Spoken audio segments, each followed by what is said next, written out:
Hey guys, it's Mr. HD Gamer 101 here with a $1,000 gaming computer build. Sorry I haven't been uploading videos in a while, guys. I was sick, or like half sick for a while, and then my computer got back from Lenovo and stuff. And also I'll be doing more TechEd videos, so I had requests from that to keep doing that. So let's get right into it. We have an Intel Core i5-3470 quad-core processor, 3.2 GHz, LGA 1155. This is a really nice processor. It's pretty fast. And when I mean pretty fast, I mean really fast for an i5. It is 3rd generation, I believe. It might be 4th gen. They just don't have the picture updated. Okay, sorry if you guys can hear my dog in the background. He's biting on the couch. Okay, so we have a max turbo frequency of 3.4 gigahertz and 6 megabytes of cache, and of course 4 cores. So it will be a really nice, sorry, I'm losing my wording, CPU. Should be able to play Battlefield 4 at medium to highest settings. So maybe not 1080p. 1080p medium for sure. The quad core, it will be up. I think it's taking advantage of hex core and hexa core and just 6 core in general. My dog is going crazy. Okay, so it's 77 watts too. Alright. Let's get on to the motherboard. So for the motherboard, we have an Asus P8Z77-VLX LGA 1155 Intel Z77 motherboard.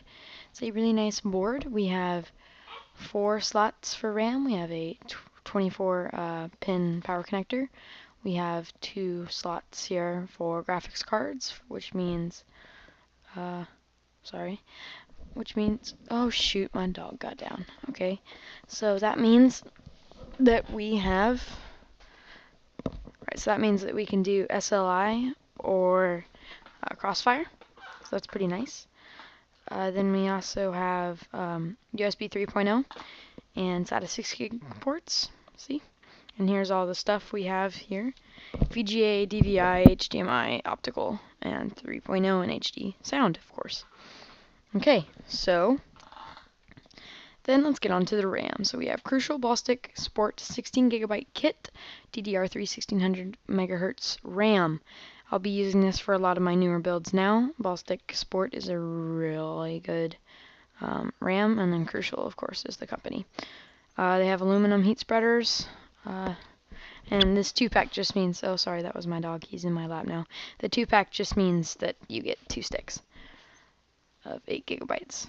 And then you should probably get the warranty on that. You never know. Okay, then here's our graphics card. Now I know some of you are going to hate me right away saying that I'm using Sapphire. Yes, I know I'm using Sapphire. Sapphire, some of you will say, isn't the best. Just use the normal card. Well, for the little bit that it takes off, and for the price, it's really good. So we have the Sapphire Radeon Vapor X HD 7950 OC with boost 3 gigabytes GDDR5 RAM in it, and then we have, so it's an AMD card, of course. For those of you, I guess I might give you an option later in another build. Sorry if you guys can hear my dog, he's whining. For a NVIDIA card. So we have a 850 non-overclocked megahertz core clock. Now it has a button on it that you can overclock it to 950. And we have 1 dual link DVI, 1 single link DVI, 1 HDMI, 1 display port. You can't really see it because I can't zoom in on any of these. That's probably the best one you can get right there. Okay, so next we have a solid state drive. We have a 64 gigabyte solid state drive. SanDisk 64 gigabyte solid state drive with low power consumption. Finally, we have a solid state drive. Now some of you are going to be like, oh, that's not a whole lot of gigabytes on it. Well, 64 gigabytes for some of you isn't a lot, for some of you it is a lot. 64 gigabytes is plenty, and I mean plenty, to have your operating system and a couple games on there. You could have Battlefield 4 when it comes out, and Battlefield 3 and The Sims 4 when it comes out, and a couple other games on there, and it wouldn't be full. It's really fast. I would only put a couple things on there, like definitely photos and videos. You can have those on your next drive.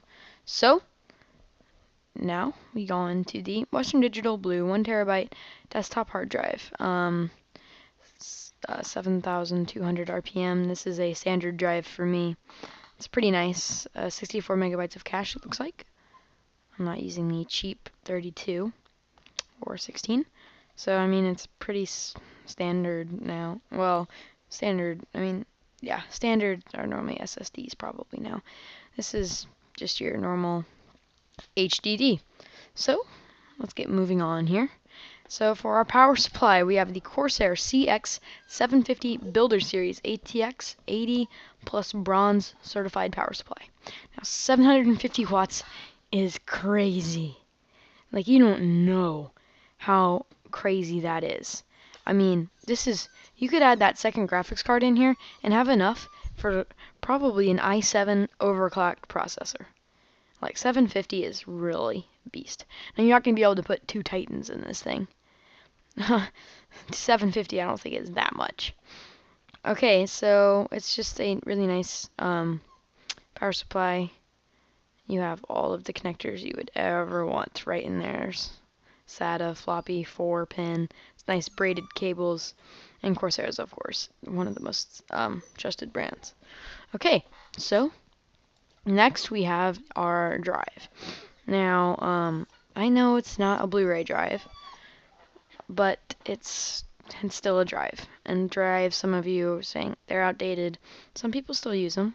So, I mean, I still use them. Not very often, but when I get a new game, sometimes it's cheaper to go out to a store and buy it than getting it off of digital. But sometimes that's not true. So we have an Asus 24x DVD rewriter serial ATA internal OEM optical drive. No idea what some of that stuff means. We have our ports back there.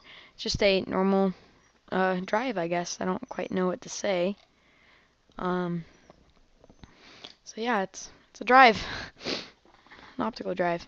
Okay, then for our case, I believe, yes, we have the NZXT Technologies Source 210 computer case. This is a nice ATX case.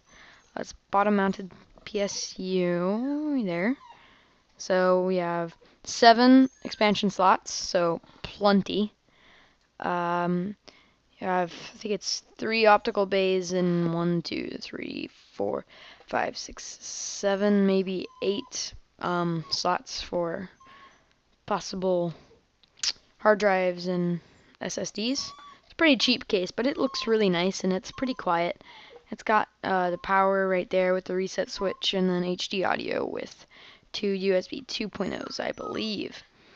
So, that's almost it. We have one more thing. We have a fan because this case comes with 1 rear fan. And I know that Corsair fan, I had a bit of money left, so I had to add a Corsair fan into this. I chose Corsair because their fans are really quiet. So we have a Corsair Series SP120, which I believe stands for millimeters, because yeah, it's 120 millimeters. High performance edition single fan. So it's completely fast, 2,350 RPM. It will keep your. This case is for bringing it's for bringing stuff through the front of the case, or maybe through the side of the case, to keep everything cool, to keep cool air from outside coming in. Now the fan that we are using, or that came with the case, is blowing out, and I think it's only like 1,000 RPM or something, but it could be faster. I don't know. Blowing out, but you have more cool air coming in than you do hot air going out. So it will probably mix to be a certain temperature, but you know, it will be pretty nice. So altogether, in your cart, we should have. Let me refresh this one more time. Oh, did that change now? So something just changed. The processor just changed cheaper as I was speaking. So it will change anywhere from $990 to $1,010. So $10 extra dollars or $10 less dollars. So, oh, there's my dog. Sorry. Yeah. So I guess I will see you guys later. Hope you guys enjoyed this video. Sorry I haven't been uploading videos. I guess I'll see you guys next time.